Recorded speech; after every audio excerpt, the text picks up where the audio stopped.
Bien, bonjour à tous, bienvenue pour ce webinaire sur la cybersécurité, centré sur la problématique des mises à jour sécurisées des logiciels embarqués, comme vous pouvez le constater.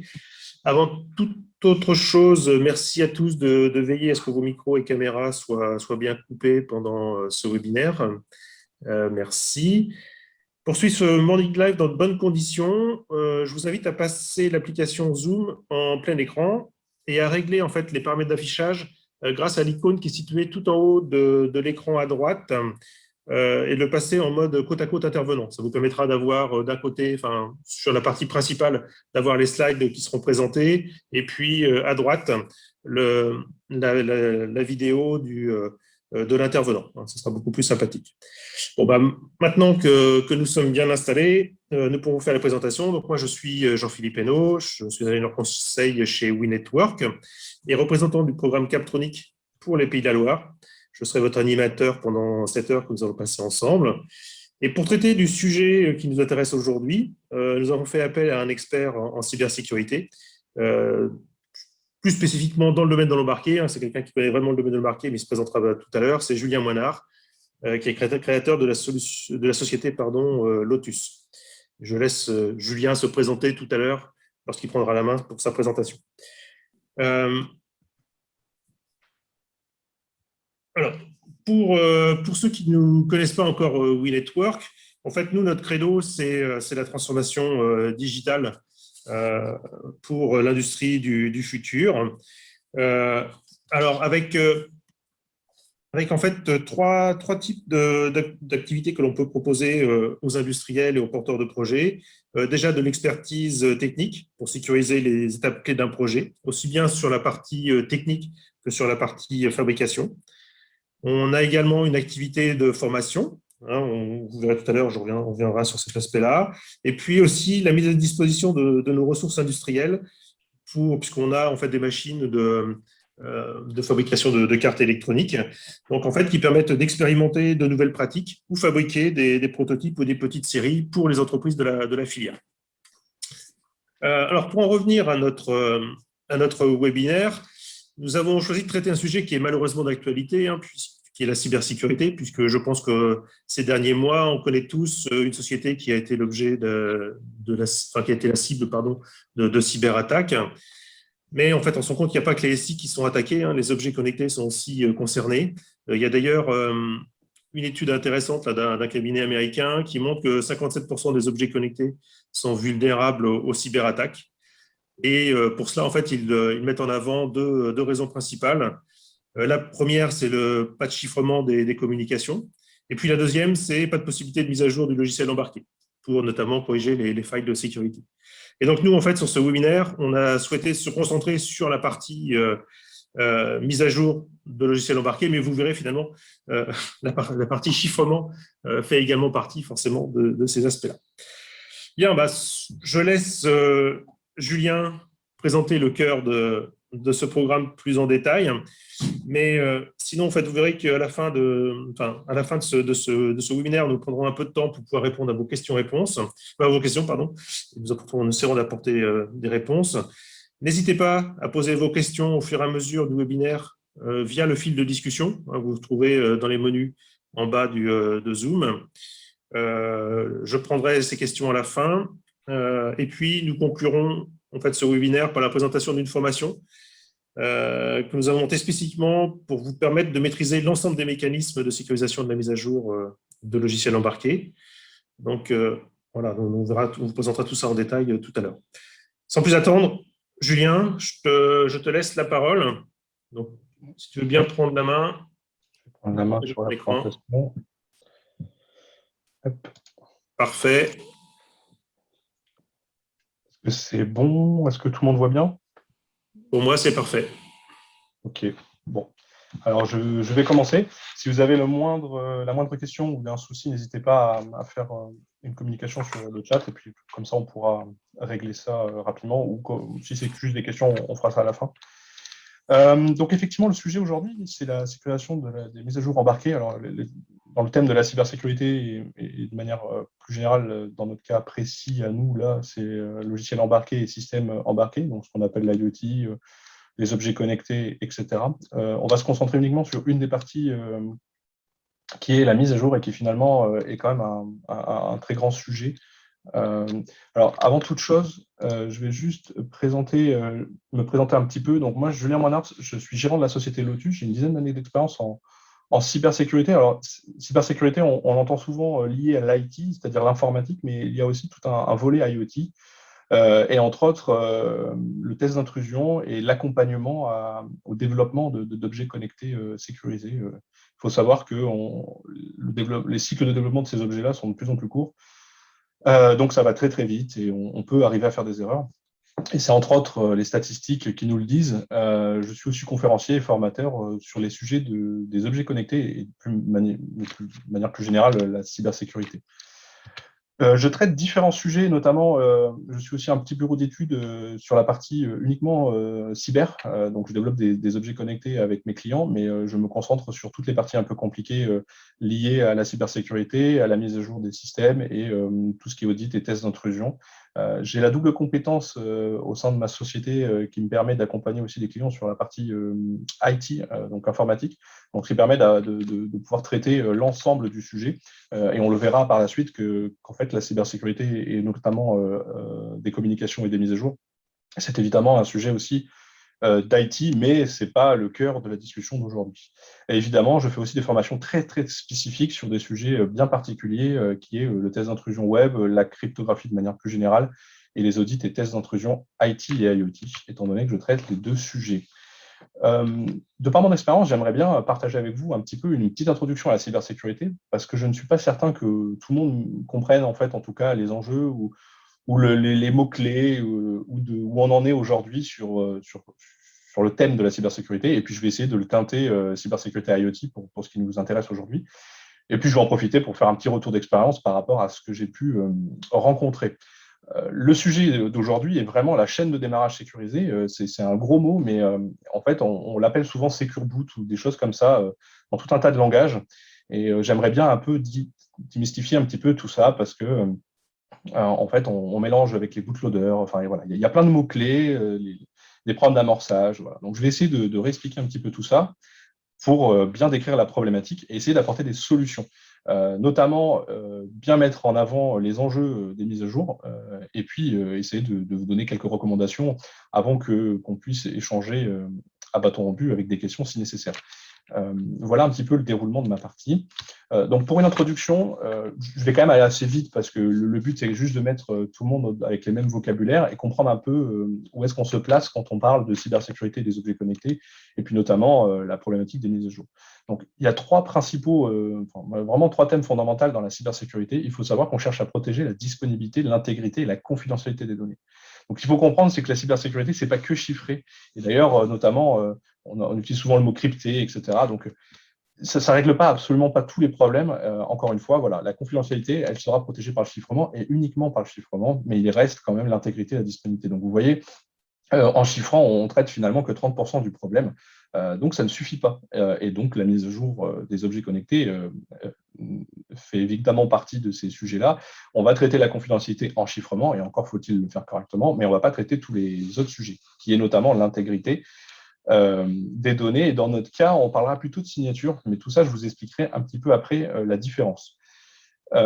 L'objectif de la cybersécurité, c'est de mettre en place des outils afin de veiller au respect de ces critères. C'est-à-dire qu'on va lancer des audits, des tests d'intrusion, tout un tas de méthodes formelles ou voilà, des analyses documentaires afin de s'assurer qu'on protège la propriété intellectuelle la plupart du temps. Hein. Moi, mes clients, c'est vraiment ce qui les importe le plus au départ, éviter de se faire voler leur travail. Et puis maintenant, les données, hein, il y a de plus en plus, beaucoup plus de gens qui sont inquiets par leurs données et donc les entreprises n'ont pas le choix que de faire correctement les choses. Et puis il y a notamment des secrets techniques comme les clés de chiffrement ou les échanges qui peuvent être faits avec les serveurs informatiques. Dans le cas d'un objet connecté qui se connecte à un cloud, il y a forcément des choses à échanger entre l'objet connecté et le cloud. Donc il y a des biens à protéger. Il y a évidemment tout un tas de théories liées à l'analyse de risque, mais là, en l'occurrence, ce n'est pas le sujet aujourd'hui, c'est vraiment juste vous rappeler qu'on parle vraiment de ces trois thèmes et que c'est un pilier, vraiment la triade de la cybersécurité C'est quelque chose de très connu et il ne faut pas oublier cela, puisqu'à chaque fois qu'on se pose une question sur comment cybersécuriser, c'est qu'est-ce qu'on cherche à protéger? Disponibilité, intégrité ou confidentialité. Donc on va bien garder ces 3 thèmes et puis on va essayer de les appliquer évidemment à notre sujet d'aujourd'hui qui est la mise à jour. Avant d'aller un tout petit peu plus loin, on va rajouter quelques petits mots. Alors le but n'est pas de noyer les gens dans les vocabulaires, mais c'est juste de réexpliquer dans quel environnement on peut créer un produit. C'est-à-dire qu'on va créer un produit et il va y avoir différents profils d'attaquants. Il est évident que quand on parle de cybersécurité et de malveillance, il va falloir mesurer cette attaque pour pouvoir mesurer les défenses qu'on va mettre en face. On ne peut pas dire que quelque chose est cybersécurisé ou en tout cas sécurisé, ça n'a pas de sens si on ne définit pas un périmètre. Donc aujourd'hui, on a défini, nous, un périmètre, on a dit, on se concentre sur la mise à jour des objets connectés, mais pour ça, il faut qu'on regarde quel va être le niveau d'attaquant. Donc le niveau d'attaquant, il y en a globalement 3, mais on en inclut un 4e. Je vais vous expliquer. Donc le white hat, c'est la personne qui est très gentille, qui a un chapeau blanc, souvent appelé comme ça. C'est la personne gentille qui va faire des tests d'intrusion, évaluer la cybersécurité afin d'être gentil et de vous informer s'il y a un problème. Donc, c'est moi ce que je fais au quotidien avec mes clients. Je suis de nature gentille à aider mes clients. Mais il y a des gens un peu plus malveillants qui le font que dans un but de pirater, vraiment hacker, démontrer, et souvent c'est dans l'illégalité, et c'est pour démontrer aux yeux de tous qu'il y a des vulnérabilités. Et c'est juste par but personnel, ça peut être des fois dans le cadre du grand banditisme aussi, de la bande organisée. Voilà. Donc, c'est vraiment de la malveillance pure. Et puis le gré hat, c'est des gens qui se cherchent un petit peu, donc c'est dans l'illégalité, mais c'est souvent pour avoir un sens éthique, pour des raisons politiques, ou voilà. Bon, je ne rentrerai pas dans les sujets, mais le gré hat, c'est un petit peu entre les deux. Et puis les script kiddie, c'est des gens qui n'ont généralement pas de compétences, pas vraiment d'intérêt quelconque, mais c'est juste que ça les amuse, et généralement, ils utilisent uniquement des outils automatisés publiés sur Internet pour lancer des attaques. Donc vous voyez, quand vous allez développer une fonction de mise à jour, vous allez faire face finalement à 2-3 grands profils, alors 4 si on veut être vraiment très précis, mais globalement des gens très motivés pour des raisons malveillantes, des gens qui sont là juste pour vous aider, et généralement ces gens-là vous les connaissez puisque c'est vos prestataires qui vous aident à vous accompagner dans le développement. Et puis la plus grande de vos menaces, c'est aussi les script kiddie, c'est-à-dire des gens qui ont juste envie d'embêter le monde avec des outils automatisés. Il faut savoir qu'aujourd'hui, il y a de nombreux conférences, donc ça, je vais y revenir après. L'idée, c'est que ces gens-là, notamment dans le white hat, comme moi, on va dérouler différents thèmes, qui est principalement l'audit de sécurité et le test d'intrusion. Donc, dans l'audit de sécurité, on va voir principalement que ce qu'on veut bien nous laisser voir. Et donc, si vous développez une fonction de sécurité comme une fonction ou une fonction de mise à jour pas du tout sécurisée, vous pourriez, lors d'un audit, avoir des soucis. Cela dit, tant que vous ne demandez pas l'audit, vous n'aurez pas la sanction en vous disant que c'est mal fait. Donc ça, c'est quelque chose qui est nécessaire quand vous avez éventuellement des évaluations obligatoires ou des normes qui vous l'imposent. Il y a différentes méthodes pour faire ce test d'intrusion ou cet audit de sécurité. L'idée, c'est que la différence entre les deux, c'est qu'il y en a un qui sera plus offensif que l'autre. Et là, votre problème peut être dans le test d'intrusion. Je vous rappelle qu'on peut avoir des gens gentils, mais aussi des gens méchants. Et les gens méchants font souvent des tests d'intrusion. Et ils le font dans différentes méthodes. Donc, ils peuvent le faire en boîte blanche, qu'on appelle en boîte grise ou en boîte noire. Et la différence, c'est qu'on a plus ou moins d'informations. Donc, en réalité, l'écosystème dans lequel votre objet connecté va évoluer et la fonction de sécurité ou en tout cas la fonction de mise à jour de votre système sera éprouvée, ça va dépendre donc, ça va dépendre du type de l'attaquant, mais en plus de la méthode qui sera employée par l'attaquant, et en plus avec la prise ou non de prise d'informations plus ou moins importante ou pas. Et donc, tout ça va dépendre de comment vous avez développé votre fonction de mise à jour ou une fonction de sécurité quelconque dans votre système, puisque si des informations sont diffusées ou qu'on a connaissance de quelques petites choses, le test d'intrusion ou l'audit de sécurité aura finalement un sens différent. Et puis, ça dépendra de l'acteur. Donc, voilà vraiment l'environnement dans lequel la cybersécurité d'un objet connecté peut être contrainte. Il faut savoir que quand on évalue donc les personnes malveillantes se soucient peu de ce type d'évaluation, mais en tout cas, quand on est professionnel, on fait des tests d'intrusion ou des audits de sécurité, on peut être capable, vous voyez, de définir des niveaux de sévérité, des niveaux de l'attaquant, un niveau de risque, créer une matrice pour vraiment vous situer si c'est un risque bas, acceptable ou inacceptable. Je vous rappelle qu'on parle de vulnérabilité, donc dans ce cas-là, tout est grave et il faut tout corriger, mais il y a forcément des choses plus rapides à corriger que d'autres. Donc voilà comment c'est synthétisé. Donc d'où l'intérêt d'avoir plutôt des gens gentils avec des informations pour vous aider à accompagner tout ça, et ou être formé éventuellement à la cybersécurité de ces objets connectés-là, et notamment de ces fonctions de mise à jour. Pourquoi? Parce que dans certaines ventes de produits ou certaines expertises nécessaires à l'achat d'un produit, ou pour que le produit soit référencé dans certaines normes, etc., vous serez soumis probablement à ce type de grille d'évaluation. Et donc, c'est pour ça que je souhaitais vous présenter un petit peu pour que vous compreniez vraiment dans quel environnement ça évolue. Pour ceux qui ne connaissent pas trop, je ne vais pas rentrer dans les grands sujets et détails de la philosophie et des bases documentaires de la cybersécurité, mais notamment, on peut respecter en tout cas ce qui est des référentiels légaux et suivis aujourd'hui par le gouvernement. Entre autres, l'ANSSI, l'Agence nationale de la sécurité des systèmes d'information, on propose énormément d'outils documentaires et de normes et de référentiels et d'état de l'art de la cybersécurité. Donc, je vous conseille fortement d'y faire référence.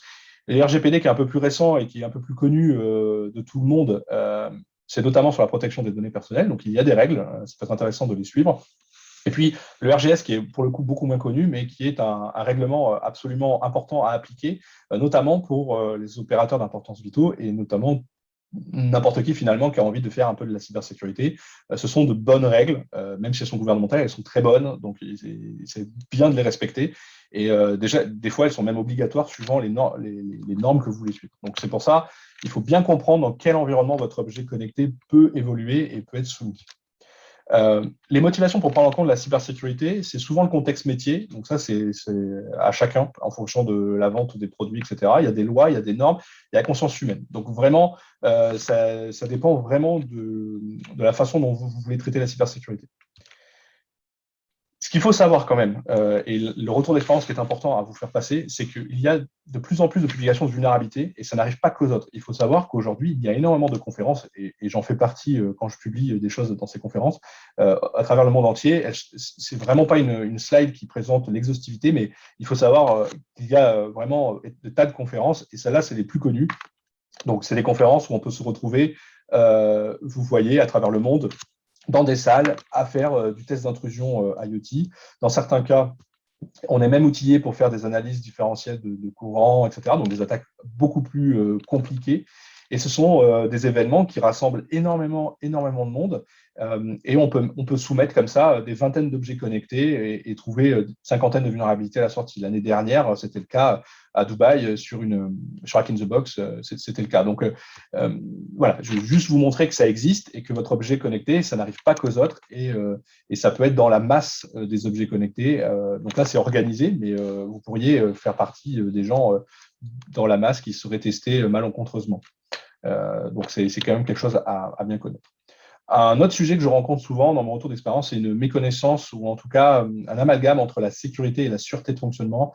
Je vais aller très vite parce que moi-même, je ne suis pas expert de la sûreté de fonctionnement. Cela dit, je suis un expert de la cybersécurité et il y a souvent un amalgame.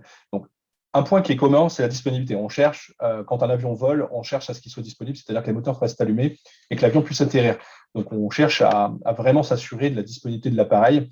Il y a une notion d'intégrité, mais ce n'est pas la même que l'intégrité de la cybersécurité, donc j'en parle pas aujourd'hui.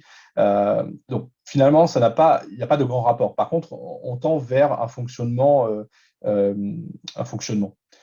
La grande différence, c'est que la sûreté, c'est surtout une évaluation de la menace du système lui-même et on s'assure qu'il fonctionne tout le temps. Alors que la cybersécurité, c'est vraiment une menace extérieure. Donc, dans la cybersécurité, la malveillance est prépondérante. Donc, les statistiques, en fait, n'auront aucun rapport par rapport à la sûreté. La sûreté, on va évaluer un risque qu'il y ait une défaillance et on va la contrer par une contre-mesure, généralement de redondance ou des choses comme ça. En sécurité, ça n'a pas de sens parce que, comme c'est une malveillance, la redondance, on la désactive également. Donc, vous voyez, le niveau de l'attaquant, ce n'est pas du tout la même chose. Donc, ce n'est pas les mêmes sujets. Et donc, j'entends souvent des clients qui me disent « Oui, mais moi, j'ai des experts, j'ai des normes, j'ai des certifications sur la sûreté de fonctionnement, donc moi, c'est bon, je suis bon en cyber. » Et ils confondent la cybersécurité et la sécurité. Donc, je tenais vraiment à vous expliquer que ça n'a pas de rapport, même si ça peut avoir, dans certains cas, un but équivalent. Pour résumer un petit peu mon retour d'expérience, en cybersécurité IT, je me retrouve souvent avec une informatique à plat, c'est-à-dire non surveillée, avec des droits très larges, des systèmes comportant des vulnérabilités non corrigées, parce qu'en fait, ils ne sont pas mis à jour.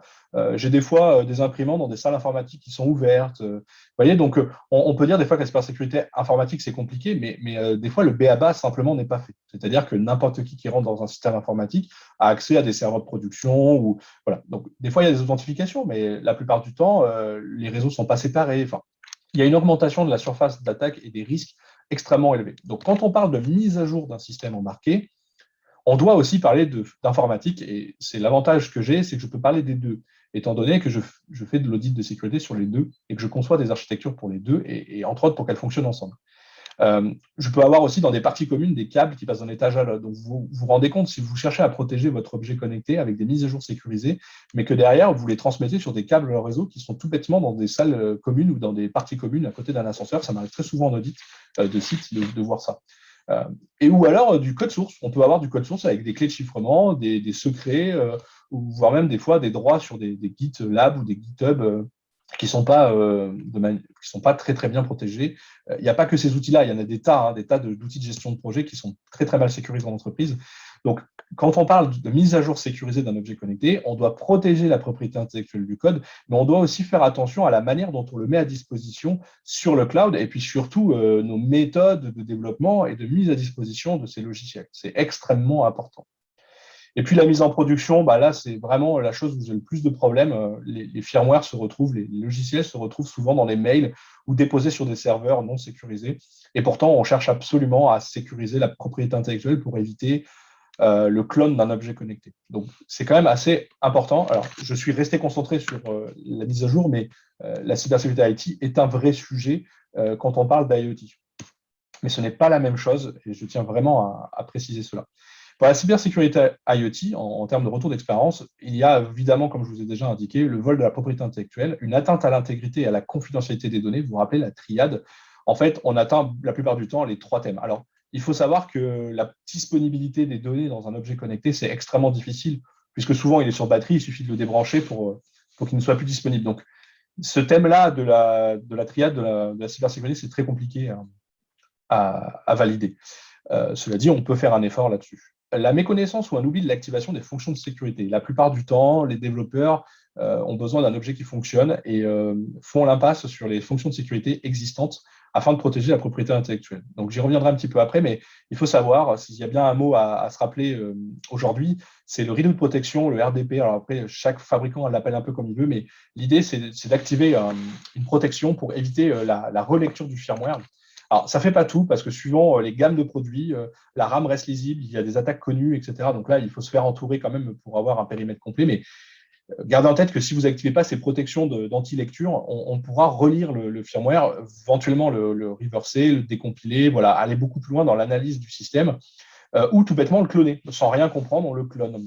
Donc, et ça, c'est très très simple, il faut 2 fils et 3 minutes pour le faire. Donc, il faut bien avoir conscience aujourd'hui d'au moins cette problématique-là. Et puis après, on parle souvent de secure boot, de chaîne de démarrage sécurisée.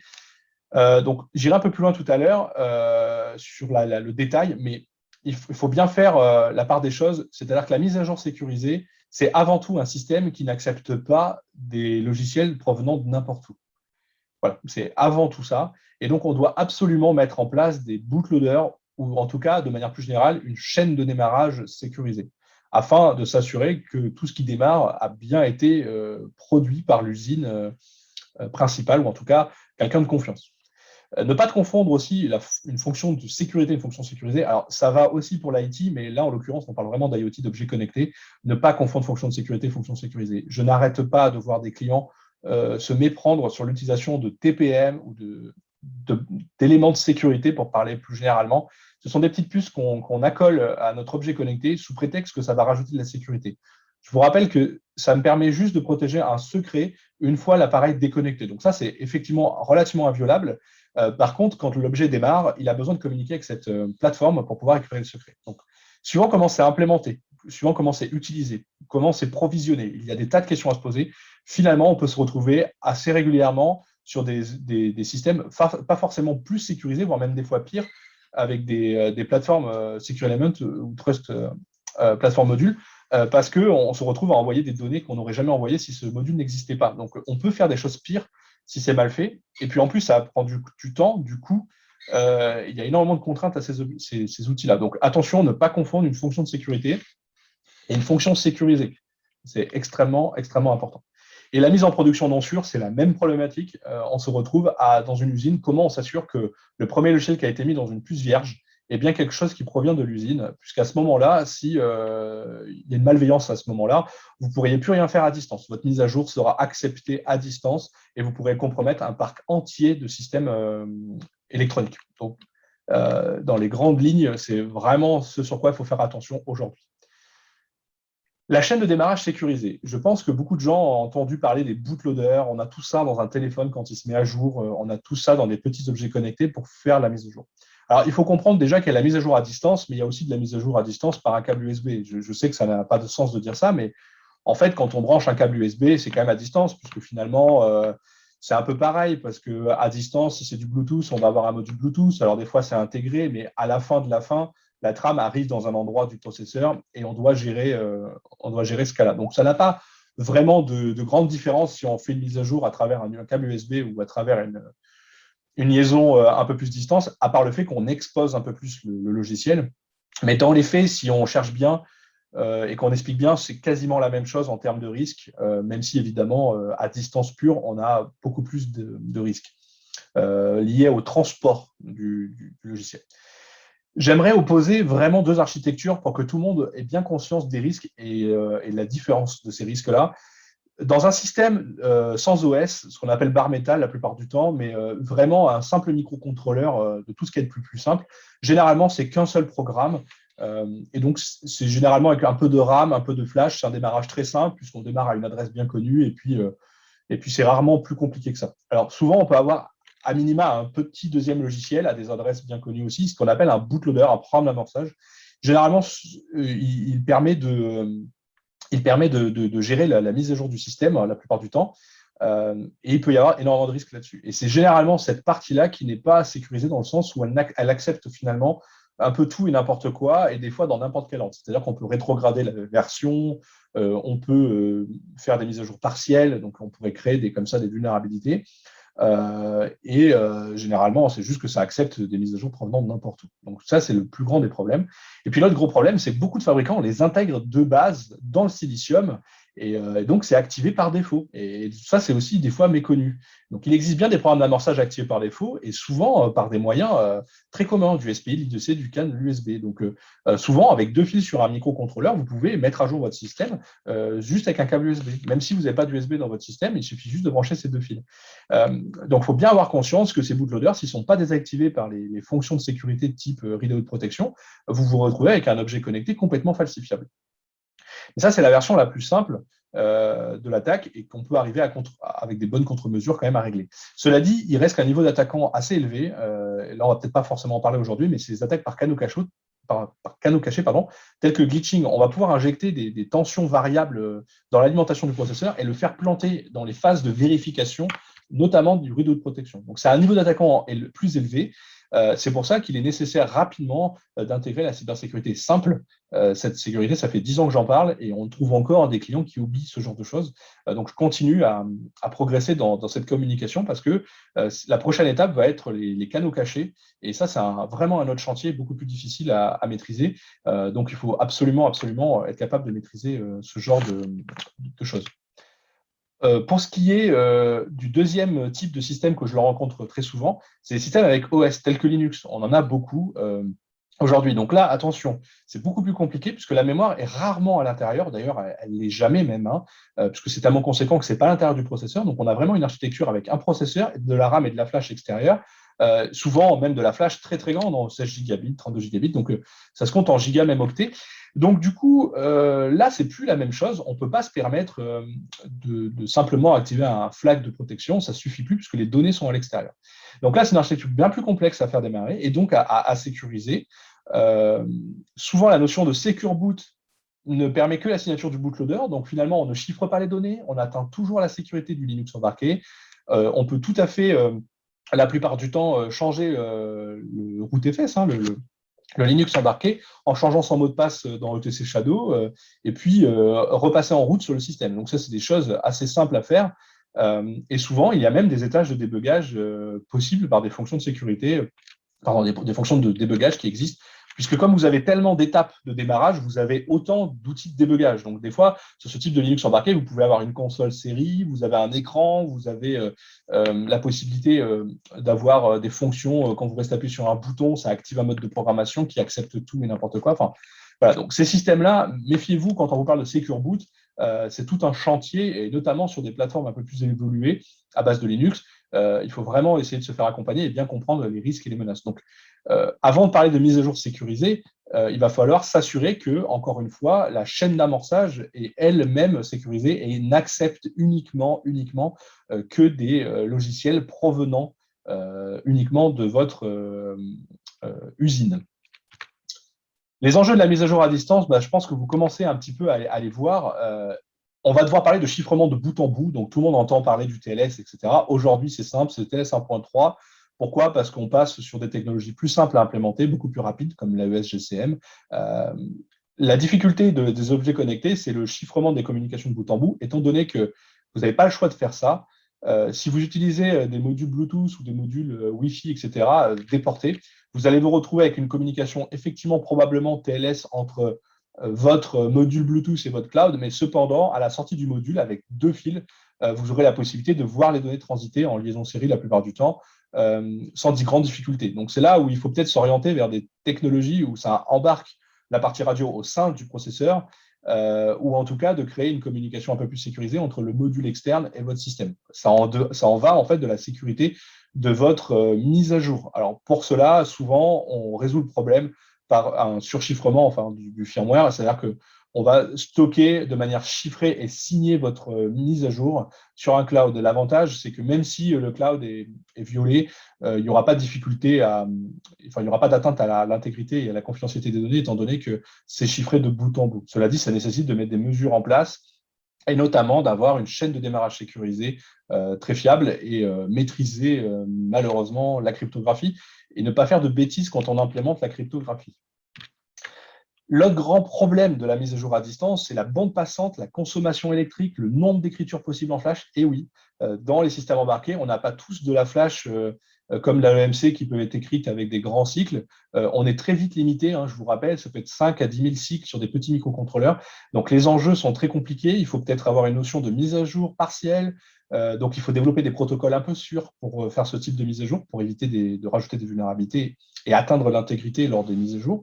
Et puis, il y a un grand débat sur le nombre de versions pouvant être mémorisées en même temps sur la même cible. Vous savez, si une mise à jour se passe mal, qu'est-ce qu'on fait? Est-ce qu'on relance la dernière mise à jour ou est-ce qu'on veut toujours avoir 2, 3, 4, 5 dernières mises à jour possibles en cas de pépin? Évidemment, sur des systèmes très petits comme les microcontrôleurs, on peut rarement mettre 2 systèmes. Alors évidemment, 3 ou 4, c'est quasiment impensable. Et puis, il y a toute la problématique que je rencontre extrêmement souvent, la rétrocompatibilité. Une fois que vous êtes parti trop vite dans votre système de mise à jour et qu'il n'est pas sécurisé by design, la difficulté, c'est que vous vous retrouvez à ne pas pouvoir mettre à jour votre système de manière sûre, puisque tout votre parc ne sera plus compatible avec la nouvelle méthode de mise à jour. Donc, c'est important de prendre en compte tous ces mécanismes de mise à jour sécurisés dès le départ pour que ça ne soit pas trop compliqué à la fin à traiter.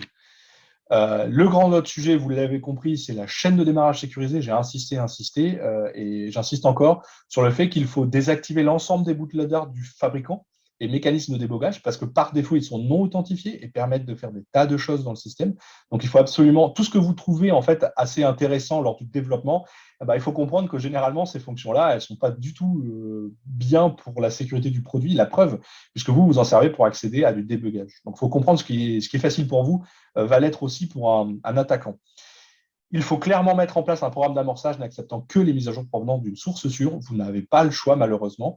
Signature obligatoire. Cependant, on peut se soumettre le chiffrement si vous considérez que la propriété intellectuelle de votre mise à jour n'a pas grande importance. Mais la signature est quelque chose d'extrêmement important et obligatoire pour s'assurer de l'intégrité de votre système et qu'on ne transforme pas une cafetière en frigo, dans le sens où on changerait le logiciel à l'intérieur et qu'on en ferait faire autre chose. Alors, tant que c'est que ça va, mais après, ça peut aussi atteindre l'image de la structure, de la société qui développe le produit. Si vous dites que vous faites une serrure connectée ou un système d'alarme et que finalement, on peut facilement le cloner ou facilement le désactiver parce que vos trames sont signées, mais pas chiffrées, mais que finalement, elles sont chiffrées, signées, mais il n'y a pas d'anti-rejeu. Voilà. Il y a des tas de choses à prendre en compte là-dessus dans la conception des protocoles de mise à jour sécurisés. Donc, j'insiste encore sur le prévoir le chiffrement si, et si seulement si la confidentialité est nécessaire. Je vous rappelle que le chiffrement n'est pas la réponse à tous les problèmes, mais permet de régler le problème de la confidentialité. Et donc, je vous rappelle 30% du problème de la cybersécurité. Prévoir les différents scénarios de menaces. Je vous rappelle au début que je vous ai parlé d'audit de sécurité, de tests d'intrusion, de niveaux d'attaquants très différents, black box, white hat, tout ça. Donc j'ai mélangé un peu tout ça, mais il faut comprendre que la menace peut arriver de différents endroits avec différents acteurs et surtout différentes compétences. Et donc forcément, vous devez absolument prendre en compte les différents scénarios de menace lorsque vous développez une fonction de sécurité et une fonction notamment de mise à jour dite sécurisée.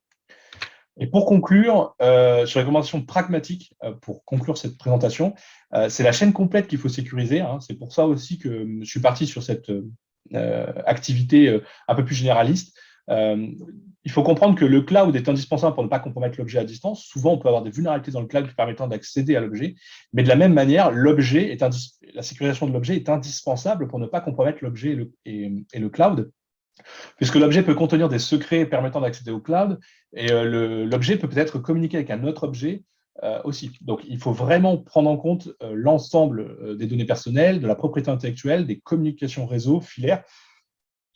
Comprendre aussi un petit peu la sécurité du monde de l'embarqué, ça c'est évident, mais surtout de l'IT. La manière dont vous allez mettre à disposition vos mises à jour, où vous allez contrôler vos certificats, etc. etc. Donc, c'est extrêmement, extrêmement important.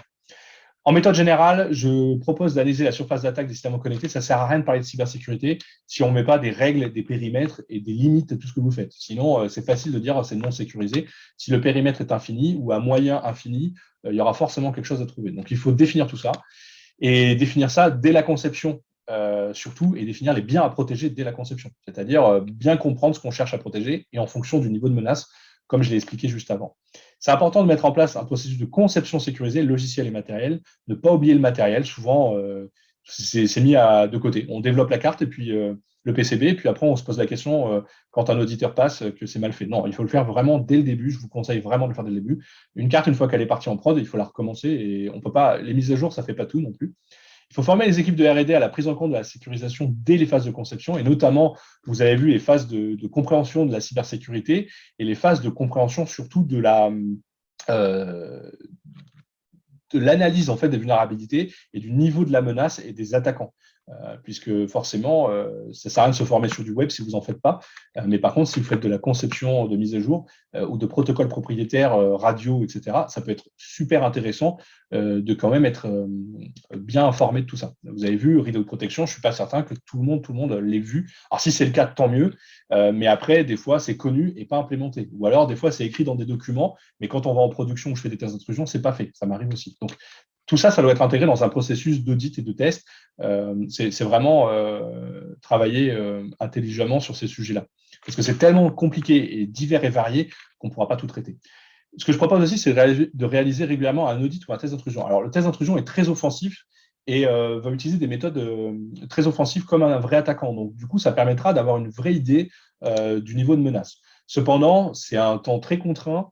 Et donc, ça dépend vraiment, c'est un instant T. C'est-à-dire que si on livre une version V1, on fera le test d'intrusion sur la V1 et on ne verra pas forcément toutes les fonctions.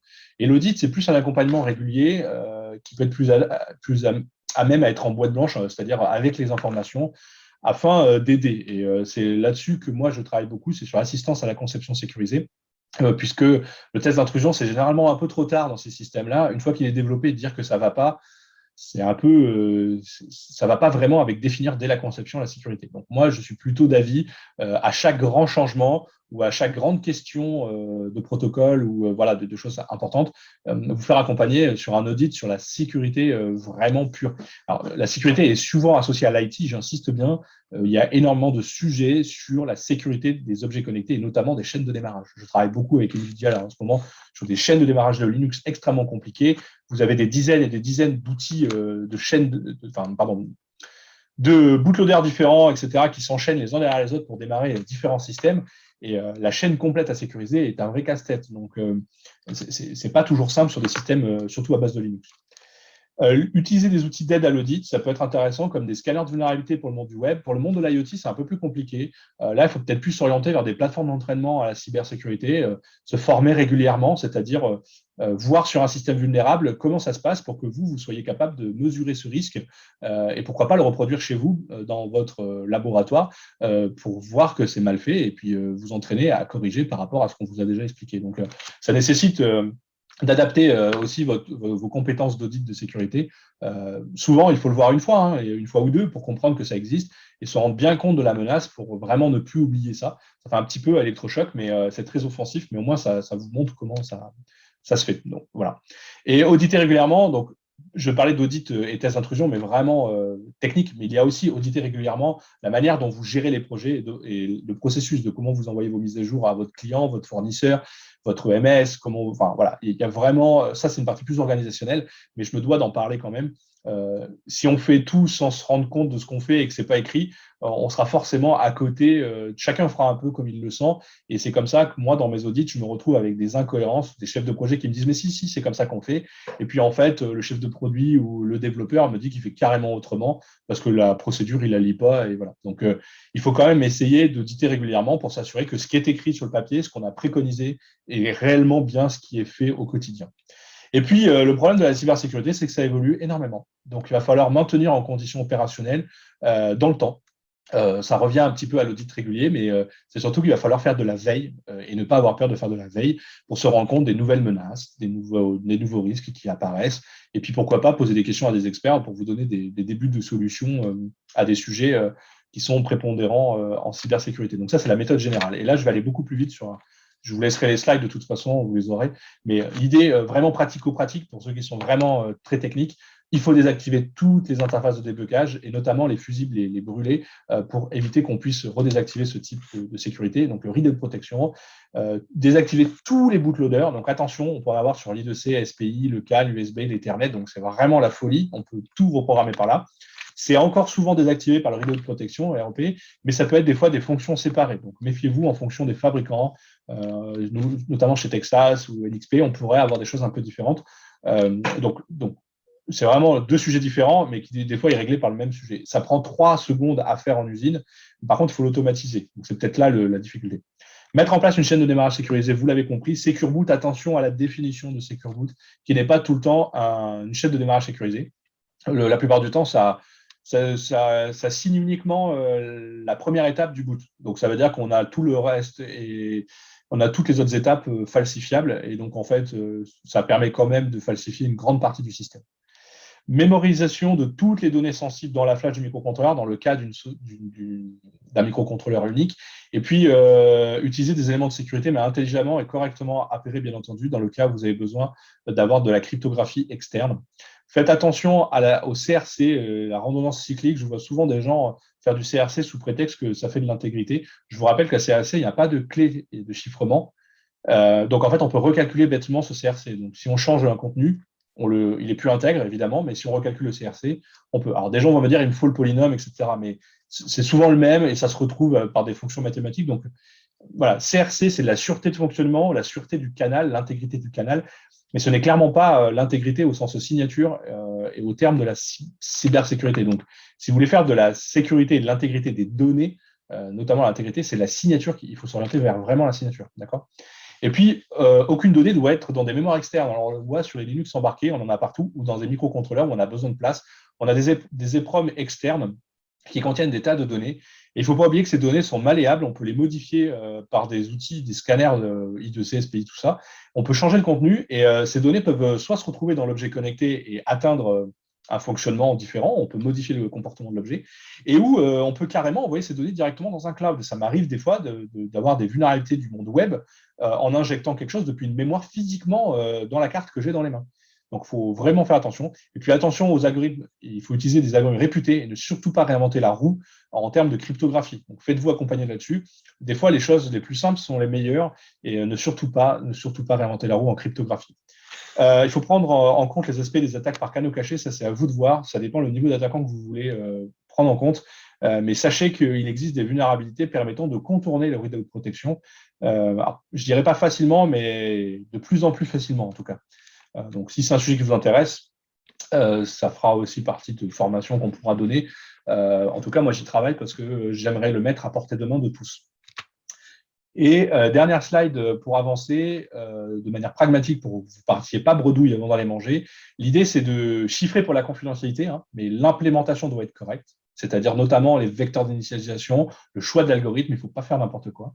Le système de mise à jour sécurisé doit être la plupart du temps chiffré et signé, et idéalement avec une unique clé par objet, dans le sens où si un objet est compromis, il ne compromettra pas tous les autres objets. Donc ça crée énormément de contraintes dans la production, je suis bien conscient de ça.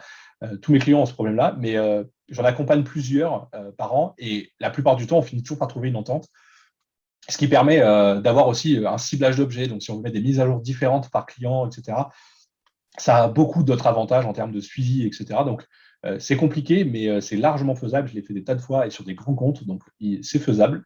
C'est une question de volonté là sur ce thème-là. Attention au chiffrement symétrique, ne permet pas la vraie signature. J'entends souvent des gens signer avec des clés symétriques en AES. Attention, un HMAC n'est pas une signature, même si on peut dire que c'est une signature, surtout si vous avez une clé unique par objet. Attention, le critère de non-répudiation n'est pas satisfait, c'est-à-dire qu'un objet qui est signé avec une clé symétrique, on pourrait utiliser la clé pour re-signer finalement un autre firmware et le réinjecter dans le même objet, puisqu'on ne peut pas vérifier la source, étant donné que la clé est connue et que c'est la même pour signer et vérifier la signature. Donc attention, mais si vous respectez la deuxième étape, qui est de chiffrer avec une clé unique par objet, vous pouvez atteindre un niveau de signature avec un HMAC, par exemple.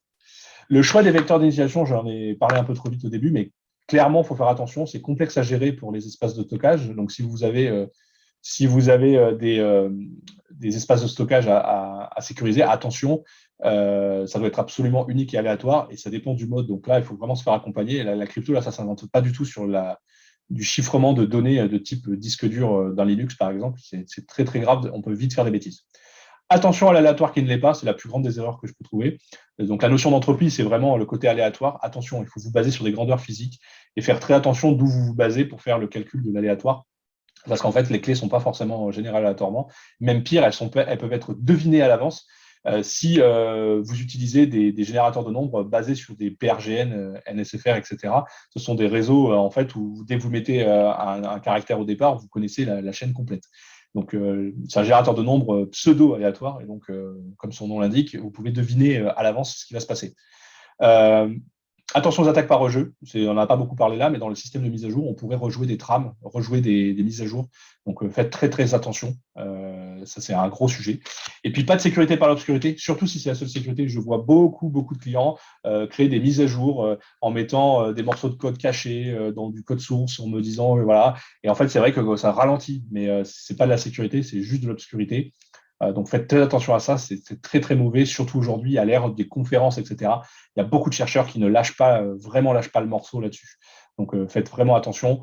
Le jour où ça explose, il y a eu des grands, comme NXP avec les cartes MyFair, ils ont fait de la cryptographie maison, et ils se sont retrouvés avec des centaines de millions et de millions de cartes piratables dans le monde. Donc, faites très attention à ce genre de choses, ça arrive à tous, et il ne faut vraiment, vraiment pas faire de sécurité par obscurité. La politique d'échange de documents sensibles avec les fournisseurs, pour résumer, pas de firmware en clair dans les mails. Je le vois encore trop souvent. Il faut faire très attention quand vous dites qu'une propriété intellectuelle est une propriété intellectuelle et qui ne doit pas être partagée. S'il vous plaît, ne la partagez pas sur Internet ou sur Google ou par mail. Voilà, faites super attention. Et ne jamais minimiser la fuite d'informations techniques et personnelles. Pourquoi ? Parce qu'on peut cibler les attaques. Vous pourriez, par exemple, diffuser que vous utilisez une librairie, telle et telle librairie de telle et telle version. Et là, je vous rappelle au début de ma présentation que vous avez vous avez des gens qui finalement n'ont pas de compétences, mais s'ils voient que vous utilisez tel ou tel logiciel, ils vont cibler l'attaque simplement en cliquant sur un bouton dans des distributions Linux prêtes pour ça et lancer des outils d'attaque malencontreusement ciblés et qui fonctionnera quasiment à tous les coups, étant donné que c'est bien ciblé. Donc faites très attention à ne pas minimiser justement les fuites d'informations. Merci à tous. Je vais m'arrêter là pour cette présentation.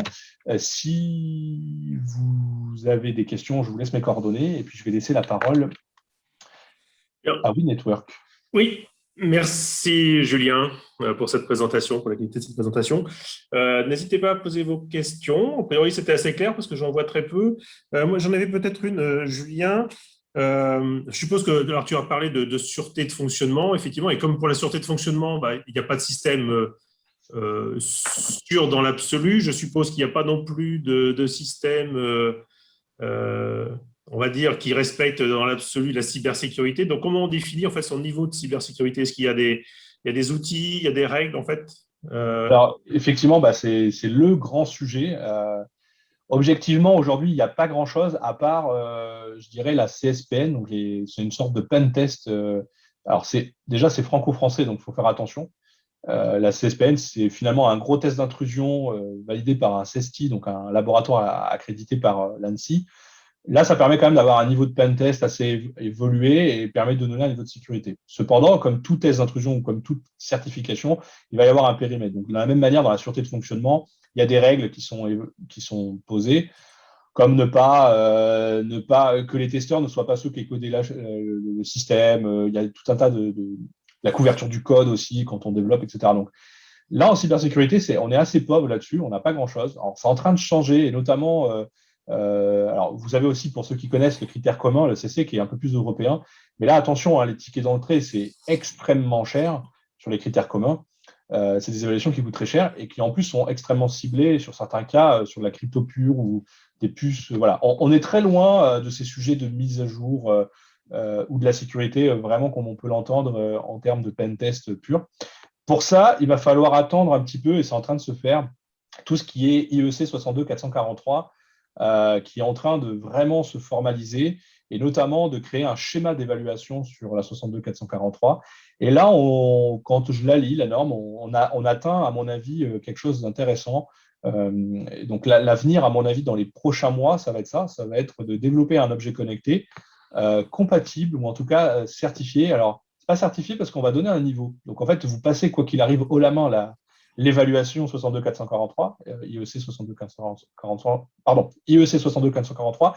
Mais par contre, c'est à vous de donner encore un niveau que vous voulez atteindre. Et donc là, il va falloir que les autorités ou les clients imposent un certain niveau de maturité par rapport à ça. La seule initiative qui existe à ce jour-là et qui est un peu plus fiable et qui risque vraiment de sortir, c'est vraiment celle-là. Sinon, il n'existe rien, en fait. Il n'existe rien qui vous oblige à faire quoi que ce soit en cybersécurité en objet connecté pur. Alors après, on essaye de mettre des normes sur SecNum Cloud, des choses comme ça, pour dire que les choses sont bien faites en termes d'IT. Mais en IoT, souvent, on reprend les mécanismes de l'IT. C'est-à-dire qu'on va vous ressortir des LOASP, des choses comme ça, donc des trucs, des référentiels qui sont associés au monde du web, mais pas forcément au monde de l'objet connecté pur. Et donc ça, c'est mon grand désespoir, puisque du coup, on n'a pas vraiment de référentiel. Mais c'est en train d'arriver avec la 62443. Voilà. Parfait. Et un jour, tu penses que ça pourrait être intégré dans le marquage CE? Oui. Marquage CE, je pense pas, au sens que je n'ai pas sûr qu'il y a un lien légalement. Enfin, il n'y a peut-être pas de lien, mais en tout cas, ça peut être les mêmes personnes qui le font, en tout cas. Parce que je travaille sur ce sujet-là, donc je peux en parler. Effectivement, ça peut être les mêmes organismes en tout cas dans la porte d'à côté du laboratoire. Donc oui, les acteurs sont déjà très organisés pour faire ça. Et donc je pense que dans les 6 prochains mois à 1 an, ça va aller très très vite puisqu'on commence à avoir des schémas arriver, à réfléchir à comment on peut évaluer tout ça. Et donc ça va être intéressant parce que ce n'est pas une note qui va dire vous passez pas. C'est que vous allez définir finalement votre niveau de sécurité en passant cette norme. Donc, en gros, vous aurez une note. Si vous avez 10 sur 20, vous savez à quoi vous en tenir, mais ça ne vous empêche pas de vendre votre produit. C'est juste que vous donnez une note. Voilà. Oui, donc c'est pas vraiment le marquage, en fait. Enfin, c'est pas vraiment une certification, en fait, au sens C'est un peu comme le CE. une Le évaluation. CE, en fait, à un moment donné, vous avez donné des niveaux voilà, de compatibilité électromagnétique et en fait, vous allez être dans un seuil où vous n'allez pas l'être. Après, ça sera aux autorités de choisir ou au marketing de choisir. Ou peut-être que si vous avez 10 sur 20, c'est peut-être pas bien de l'afficher. Vous voyez, peut-être.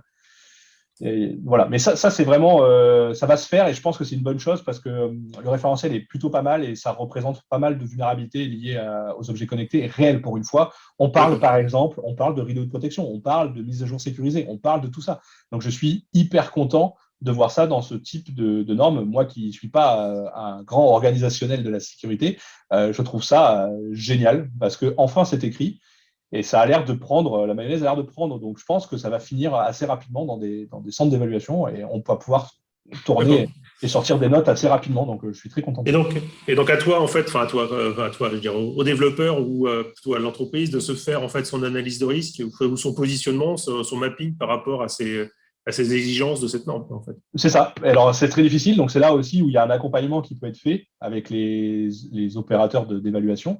Ils vont définir ça. Et puis après, bah, évidemment, c'est du business. Hein, c'est-à-dire, si vous voulez vraiment atteindre un certain niveau, si on fait une préanalyse et qu'on s'aperçoit que vous en êtes très loin, on peut accompagner les gens. Donc, c'est entre autres mon métier. Bon, là, on spoil beaucoup de choses, mais j'ai une offre là-dessus qui est en train de se construire justement parce que je trouve que c'est génial et je pense que ça sera beaucoup, beaucoup moins cher et beaucoup plus abordable et surtout européen, voire même international. Parce que le problème de la CSPN aujourd'hui, c'est que c'est franco-français et que ça coûte un bras et que c'est peut-être pas adapté à tout le monde.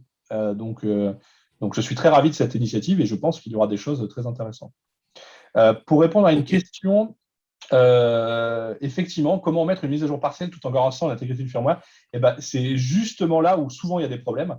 Donc pour ça, il faut refaire un check complet. C'est-à-dire qu'il faut espérer avoir de la place, avoir une copie locale et surtout, il faut taguer les morceaux et les signer pour pas qu'on puisse les numéroter et regarder l'ordre dans lequel, alors, soit vous avez de la place, vous chargez le firmware complètement et vous faites pas, enfin, vous faites confiance en fait dans un premier temps à tout ce que vous recevez, vous le stockez dans de la mémoire et puis après vous refaites un check d'intégrité complet, donc vous refaites une signature complète du firmware. Moi, je le fais déjà sur des DMA, c'est assez rapide. Hein, c'est quasiment imperceptible au démarrage sur des mémoires qui font 2 mégas. Après, c'est vrai que sur des grosses mémoires, ça peut être un peu plus long, mais moi, sur certains systèmes très critiques, j'ai une vérification. Alors, je ne fais pas une vérification de hash, hein, je fais vraiment un hashMAC. Donc là, c'est quand même pas recalculable et c'est quand même assez balèze. Mais même un CRC pourrait faire l'affaire, mais il ne faudrait pas que quelqu'un le modifie. Donc, c'est pour ça que les paquets doivent être signés et numérotés dans l'ordre. Et ça, c'est très important. Et surtout, le numéro doit être signé pour pas que quelqu'un puisse le changer. Et puis, il faut se méfier de cette remarque, elle est très bonne. Il faut faire attention aux mises à jour précédentes. C'est-à-dire que vous pourriez très bien avoir le morceau numéro 1 de la version 2 et le morceau numéro 2 de la version précédente. Et du coup, vous auriez toujours numéro 1, numéro 2, numéro 3.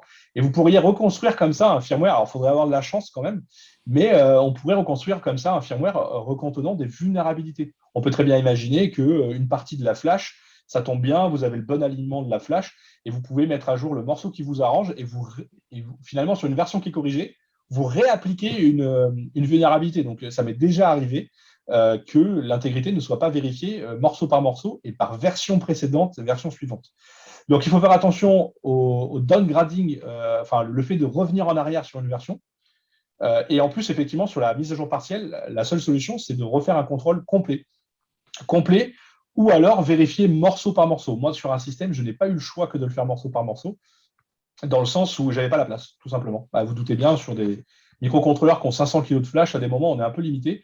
Donc pour ça, il faut effacer la flash, il faut démarrer sur le bootloader, effacer la partie de la flash qui vous intéresse, et puis au fur et à mesure que vous recevez les morceaux, vous vérifiez que vous les recevez dans l'ordre et que vous les recevez sur cette mise à jour. Et à la fin, vous refaites un contrôle complet, une signature complète en fait du firmware pour vous assurer que ce que vous avez reçu est bien intègre dans son intégralité. Et généralement, ça répond pas mal à cette question-là.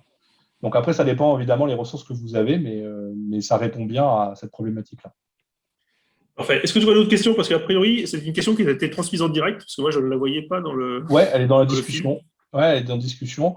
Et pouvez-vous réexpliquer les attaques par kernel caché et les défenses possibles contre ce type d'attaque? Merci. Effectivement, alors ça, c'est un sujet qui est. Alors, ça fait 10 ans que je travaille là-dessus. J'ai moi-même fait une conférence à ce sujet-là et j'ai démontré qu'on pouvait mesuré, par exemple, par la consommation du courant d'un système, d'un microcontrôleur, je pouvais démontrer que j'arrivais à différencier les instructions exécutées. Donc, vous vous rendez bien compte qu'avec mes moyens à moi, j'arrive à démontrer ça assez rapidement.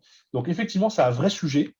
Et ce qui est encore plus grave, c'est qu'aujourd'hui, il y a énormément de travaux de recherche à ce sujet et avec des résultats qui font assez peur. C'est-à-dire que sur des dizaines de milliers ou centaines de milliers de tests, donc ça se fait hein, dans un labo où vous prenez 2 heures, 3 heures, 4 heures, et en fait, on arrive à bypasser ça. Alors, comment ça se passe? C'est que le microcontrôleur, il est alimenté. Ce qu'on fait, c'est qu'on enlève déjà le découplage la plupart du temps, ou alors on vient s'injecter directement à l'alimentation du CPU. Et ce qui se passe, c'est qu'on fait fluctuer la tension. Alors, moi, je vous parle du glitching, là, en l'occurrence, qui est la plus simple, mais on va faire fluctuer la tension d'alimentation et ça va avoir pour effet de faire sauter une instruction du microcontrôleur. Parce qu'en fait, dans le pipeline, il va y avoir un problème lors de l'interprétation du code. Et il faut savoir qu'en assembleur, le fait de faire une condition if, il faut savoir que c'est juste le fait de sauter une instruction. Et donc, vous allez, par exemple, dans le cas d'un système protégé par le readout protection, il suffit que la condition soit vraie au lieu d'être fausse pour que ça passe. Et de la même manière, si vous sous-alimentez un processeur au bon moment, les accès à la flash vont être corrompus. Donc, par exemple, au lieu de lire, je ne sais pas, la valeur 10, vous allez lire 11. Et ce qu'il faut savoir, c'est que chez certains fabricants, la protection, readout protection, je vous laisserai les lire la doc, mais il faut savoir qu'il n'y a que 2 valeurs qui protègent le système. En fait, en gros, la valeur, c'est 6 et 55 ou une autre valeur, et ben, vous protégez. Et toutes les autres valeurs, ça ne protège pas. Donc, en fait, il suffit de glitcher, il suffit d'alimenter votre CPU en faisant fluctuer la tension au moment bien précis pour que la flash crée une erreur. Et quand vous allez lire la donnée du flag de sécurité de protection, finalement, la valeur va passer de 55 à 56, 57, 58 ou n'importe quelle autre valeur. Je vous rappelle que vous en avez 256 possibilités. Et donc, en fait, vous avez statistiquement beaucoup de chances d'arriver à bypasser le système. Et donc, c'est une erreur de conception. Donc, notamment, comment contrer cette attaque? Déjà, il faudrait demander aux fabricants d'arrêter de faire ça. C'est-à-dire qu'il faudrait qu'il n'y ait qu'une seule valeur pour sécuriser le système et non pas le reste. Et ça, j'ai eu la réponse de certains fabricants qui me disent qu'en fait, dans la fabrication, dans leur processus de fabrication, ils peuvent difficilement faire autrement parce que sinon, ils ont des risques de briquer leur système. C'est-à-dire que s'il y a une erreur lors de l'écriture de la flash, là, ça leur laisse des possibilités pour se débloquer. Donc, j'ai trouvé ça pas très pertinent. En fait, ils ont fait délibérément ce choix, mais du coup, le processeur est extrêmement sensible à ces attaques-là. Alors, comment se contrer autrement? Alors, notamment sur celui-là, il faut rajouter des fonctions de sécurité au démarrage de votre propre application. C'est-à-dire, il faut rajouter des contrôles, vérifier que le flag est bien activé et le réactiver à chaque démarrage, ça aide bien. Et sinon, il faut faire des doubles démarrages pour que, en fait, bootloader, etc., un truc un peu propriétaire, qui fait que déjà, le scénario de glitching ne fonctionnera plus. Mais la vraie recommandation, c'est vraiment surtout de recontrôler à chaque démarrage que votre système est bien protégé.